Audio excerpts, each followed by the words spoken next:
Тәуелсіздіктің жетістіктері: 30 жыл, 30 асу, 30 белес. Тәуелсіз Қазақстанның 30 жетістігі.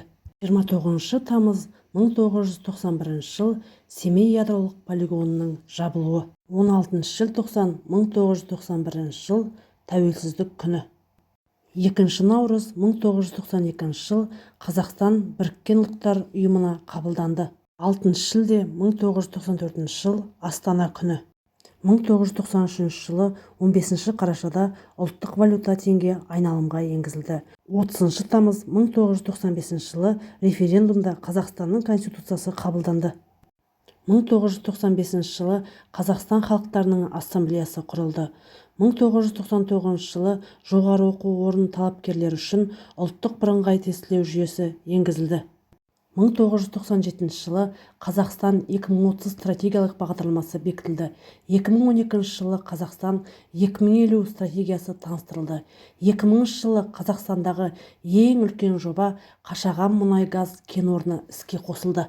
2017 жылы Қазақстан Біріккен Ұлттар ұйымының қауіпсіздік кеңесінің тұрақты емес мүшесі болды.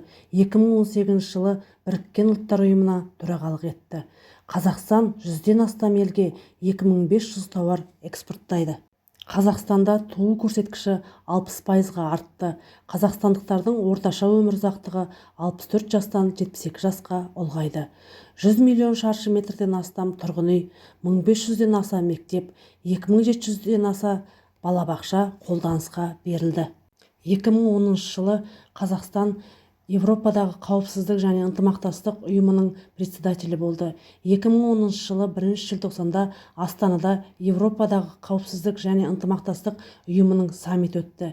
2011 жылы қаңтар-ақпан айларында Астана және Алматы қалаларында 7-ші қысқы Азия ойындары өткізілді. Тәуелсіздік жылдарында Қазақстан 70-ке жуық Олимпиада жүлдесін алды.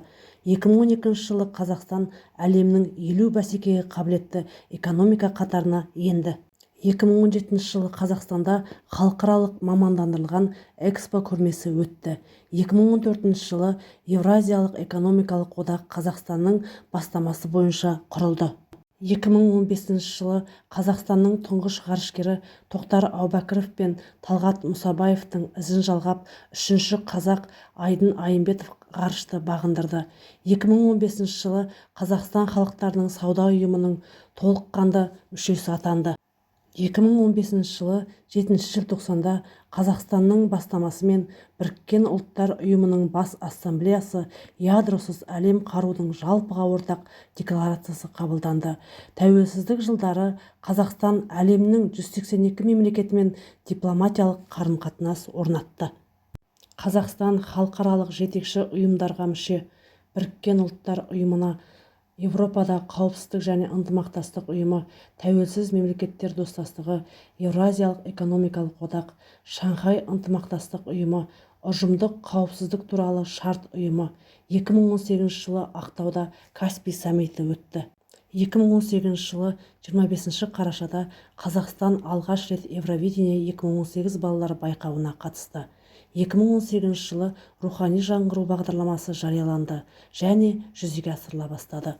2018 жылы Димаш Құдайберген I'm Singer байқауына қатысып, Қазақстанды әлемге танытты. 2019 жылы 9 маусымда Тәуелсіз Қазақстан тарихында 2-ші президент Қасым-Жомарт Кемелұлы Тоқаев сайланды. Назарларыңызға рахмет.